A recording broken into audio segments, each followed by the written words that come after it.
Înainte să ajung la turn, aș dori să vă spun două chestii în legătură cu gara Garibaldi. Este un punct important de legătură între Milano și celelalte suburbii. Tocmai ajunge un tren, deci un semn pozitiv că există puțină viață aici.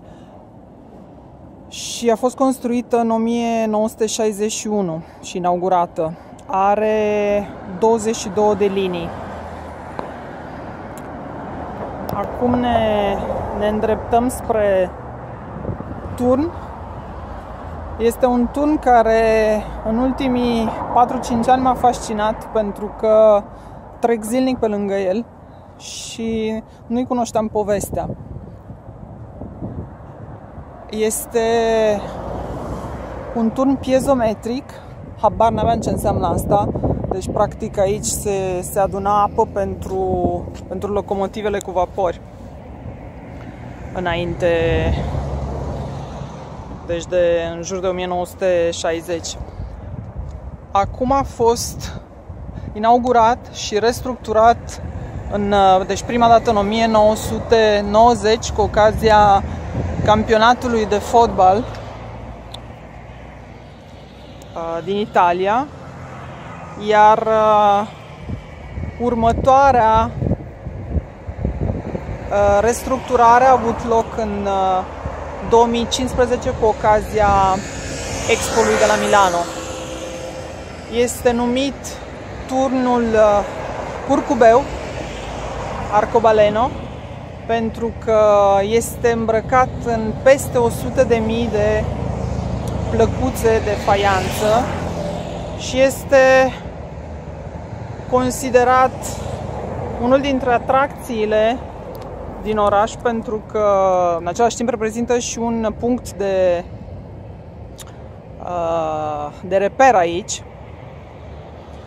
Iar ideea arhitecților a fost aceea de a combina tradiția, care înseamnă ceramica made in Italy, cu ceea ce înseamnă atenția spre viitor, adică ideea de a da culoare unui turn, unei piese arhitectonice urbane care își pierduse uzul. Deci mi se pare foarte interesantă această chestie. Deocamdată atât. Îmi pare rău că nu pot să cobor și să vi-l arăt în toată splendoarea lui. Puteți accesa la poze și tot felul de informații pe care le veți găsi online. Și sper că v-a făcut plăcere.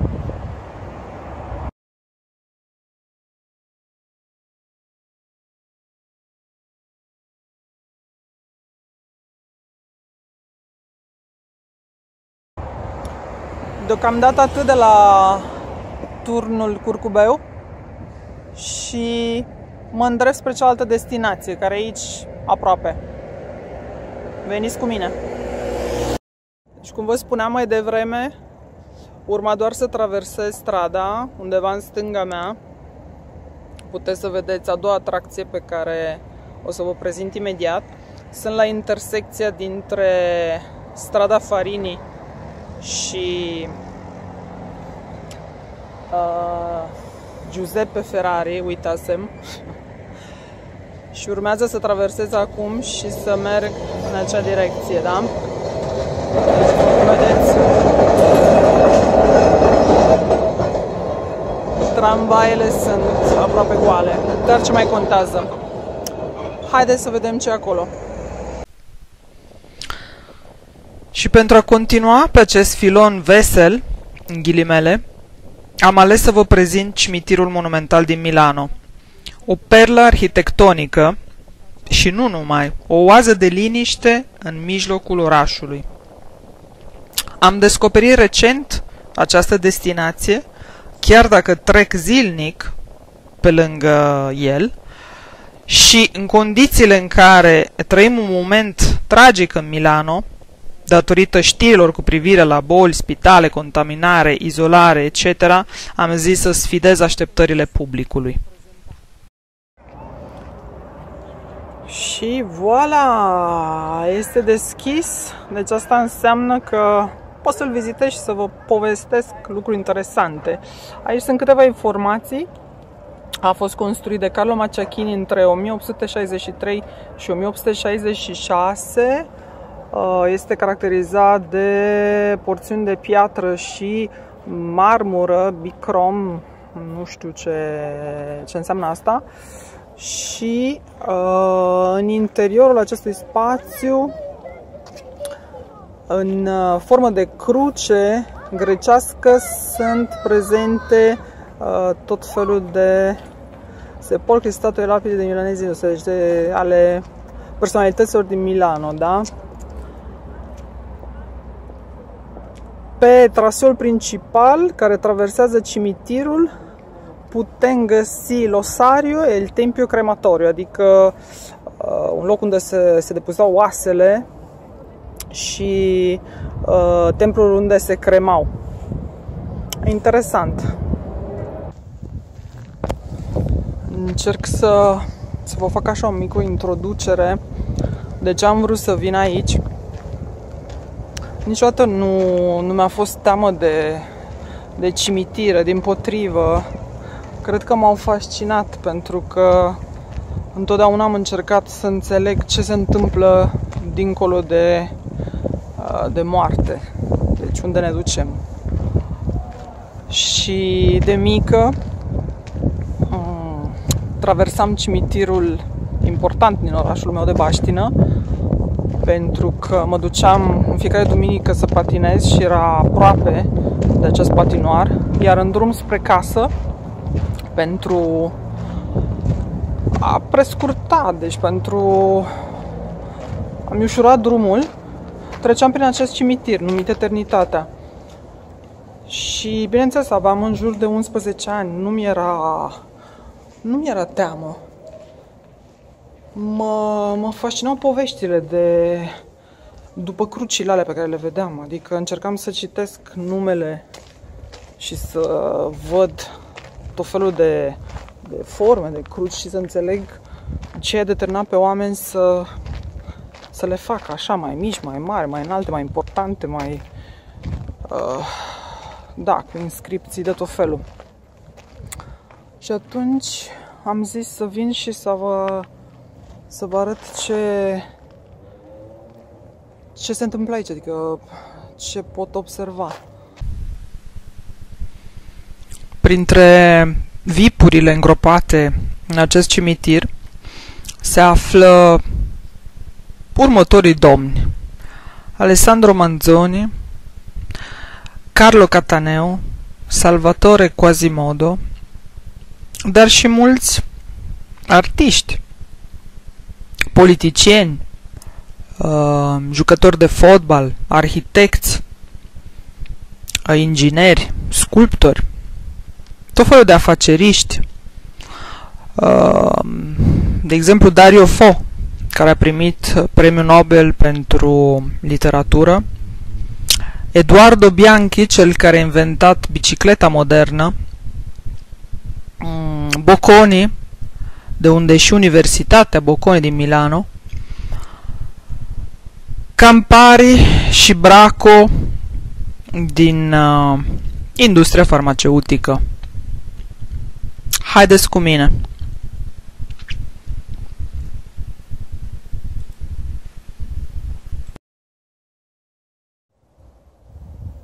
Despre ideea de a filma acest loc, pot să vă spun că citisem cu câteva luni în urmă despre acest experiment pe care au încercat să-l facă cei din Coreea, adică asta 10 minute închis în propriul sicriu, bineînțeles cu giulgiu, cu tot ce înseamnă înăuntru materialele necesare.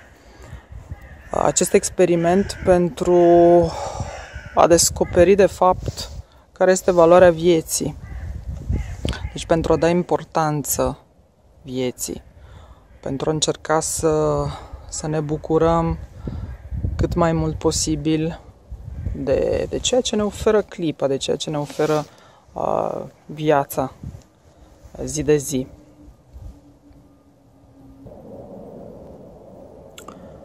Dacă nu vă place, puteți să schimbați și să căutați alte canale care vă prezintă, eu știu, tot fel de chestii comerciale, cum să vă cumpărați o bluză cu buline sau cum să gătiți clătitele și tot așa.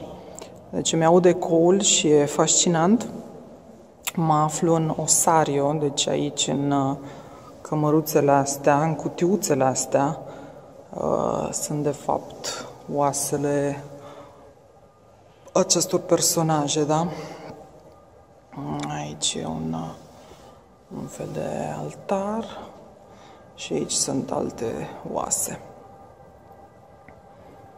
Da, se aud și ambulanțe, deci mai interesant ca atât nu poate fi. Haideți să vedem ce găsim pe aceste alei.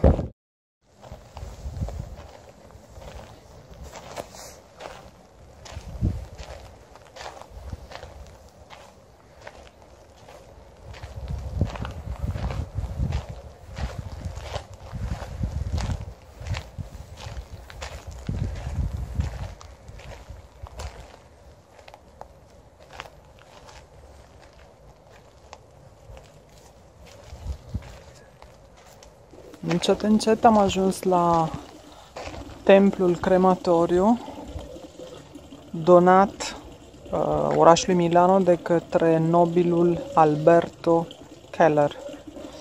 Hai să vedem un pic.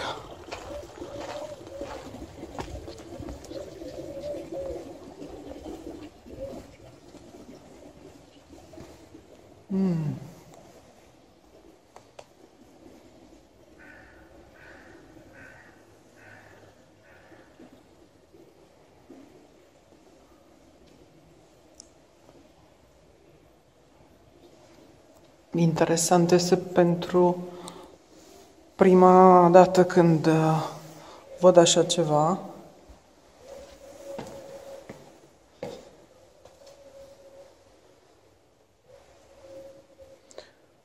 Și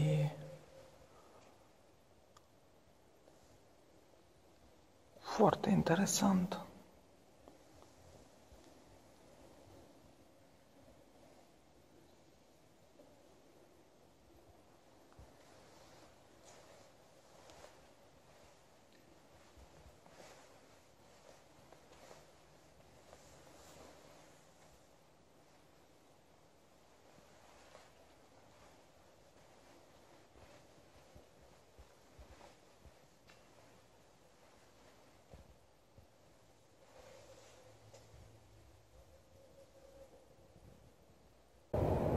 Deci cam asta a fost pentru astăzi.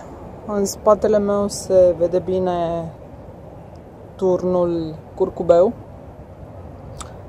și bineînțeles că vă salut și vă aștept în curând pentru următoarele aventuri pe canalul meu. Vă pup de la Milano cu speranța că va fi bine.